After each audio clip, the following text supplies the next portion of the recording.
Here's the Dirt is brought to you by Asgrow DeKalb. Gone are the warm summer days of gardening, but right now, actually, the time to dig into some fall planting before the snow flies. Here with the Dirt, the U of I Extension and horticulture educator Ryan Pankau joins me. Hey, Ryan, how are you, man?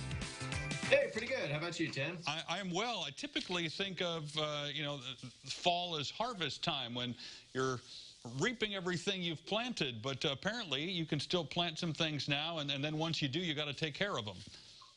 Yeah, it's a wonderful time to plant trees and shrubs, and the reason being we're about ready to go into dormancy for all woody plants, so all trees and shrubs will be dormant during the wintertime, and that's the same time that we get a lot of rainfall. So there's good moisture to support root growth through the wintertime when it's warm enough, and so we get a lot of questions this time of year about what should I do once I plant my tree? So to all the folks that have already planted your tree, we're going to give you some tips today for how you can keep that plant safe and happy through winter and ready to grow next spring.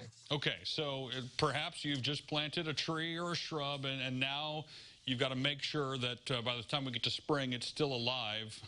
What are some of those follow-up tips that we need to know to make sure that happens? Well, just with any tree planting or shrub planting, mulching is a great follow-up tip, and a lot of us do that the day we plant the tree. So, mulch does a number of things. It protects and preserves soil moisture. It protects roots from freezing.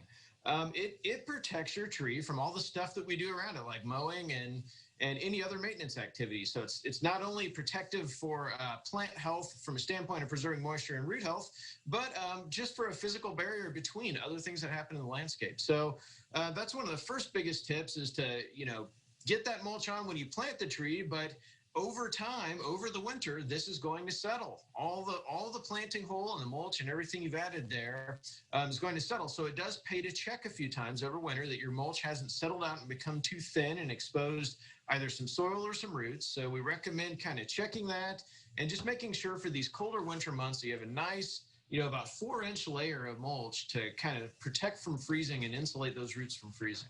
I would assume watering is still important. I know you mentioned that briefly, but in the fall, sometimes it's cooler. We might not think of our plants as being as thirsty as we might in the summer. Still just as important, though? Yeah, still just as important. And really, the rule of thumb is any week that we haven't got an inch of rain, you should water your plant. We recommend watering once a week thoroughly as opposed to a lot of small waterings each day because that mimics natural rainfall. And so, what that does this time of year is, what you should probably plan to do is continue that through about the end of November until your plant's fully in dormancy. And by that point, we'll probably have enough natural rainfall to really kind of support that plant all the way through to next spring. So watering right now kind of builds up some of that soil moisture. So as temperatures drop off, and we get more rainfall, there's plenty there, and then your plant can be supported through the rest of the year until spring when it starts to leaf out and need water again.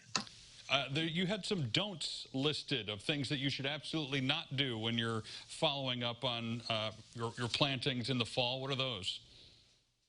Yeah, there's a couple don'ts, and this also stems from questions we get a lot from folks this time of year. And one thing a lot of folks like to do is fertilize their plant at planting time, and I know that feels really good to add some nutrients there and set your new plant into its place well, but in reality, trees really don't need very high soil nutrient amounts, and in our soils around Central Illinois really support trees well. So unless you've had a soil test that shows an imbalance, you really shouldn't be fertilizing your tree at planting time or really any time in the future, unless you've tested the soil and know that you have a nutrient deficiency. The next thing is pruning. A lot of folks want to prune the top of that plant as they're planting it. And I think some of the thinking behind this is to reduce the stress from the above ground growth on the below ground growth. But really, those open pruning wounds are an added stress on your newly planted trees. So we don't really recommend much pruning at planting time. If you have one limb that's kind of out of whack or has a broken spot, it's okay to maybe prune one off right now, but we really don't recommend pruning of the entire canopy at planting time. That's something that needs to kind of wait. So that should wait till spring or early summer, and that's when we need to do those things? Well, it kind of depends on the plant, but really for the first couple years after planting, a woody plant is in transplant shock. So it takes it a while to adjust to its site. So we really kind of want to wait a little while. There's always situations where pruning is necessary sooner. But yeah, for the most part, we really kind of want to wait a year or two before we prune much on that plant. Learn something new every day. Ryan Pankow, thank you so much for all your knowledge, and we will share that with everyone at our website. Appreciate it, sir. Thanks so much. You got it. Just go to CILiving.tv, and we'll put all those details there for you.